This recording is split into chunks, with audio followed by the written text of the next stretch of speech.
Yo, what's up, everybody? This your boy DC The Truth.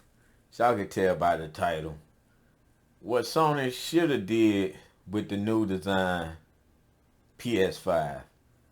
You guys that don't know, I'm pretty sure y'all know. This was big PS5 news for the last week or so.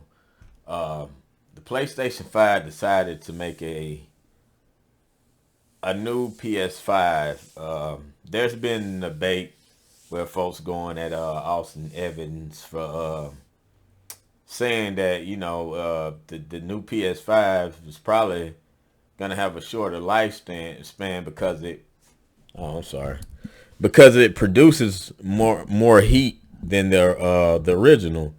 It's a shame that we at a at this state now where we making consoles and not even a year in, not even 6 months in, you making another version of it.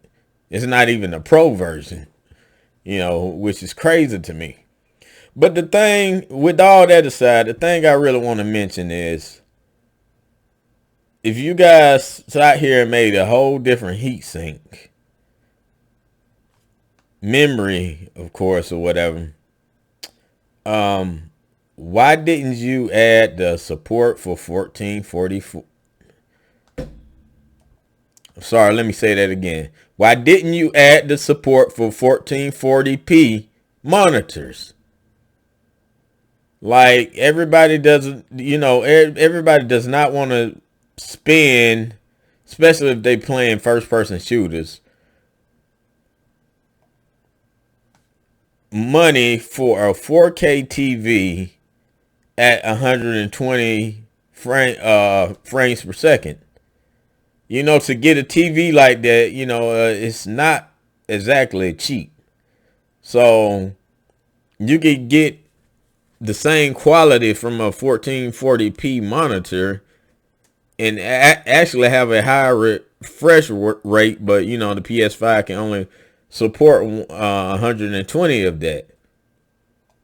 So Sony, again, you made a whole version supposed to be, not even considering the first PlayStation 5 launch,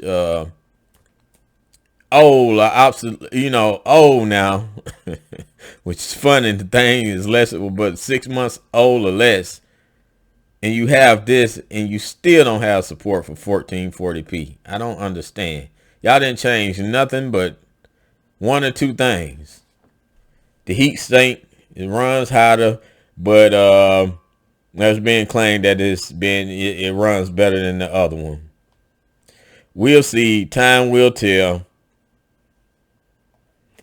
And Sony, I mean, this is this is one of the reasons you lost a lot of us that was with you with the PS4.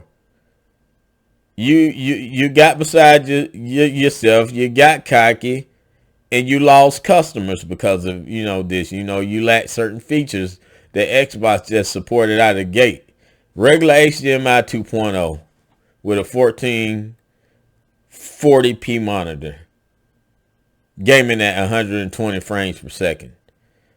PS5 actually requires you to have a TV that requires HDMI 2.1 at 4K to game at 120 frames per second. But wait, I know some of y'all in the comments be like, well, we can currently game at 120 frames per second. But just like I have to tell a lot of these folks in these PlayStation forums on the Facebook group that you have to go down to 1080p in order to achieve 120 frames per second. And we know this is really only important when it comes to shooters. You want the best edge you can when it comes to shooters. That's just being real. Y'all, this your boy DC The Truth.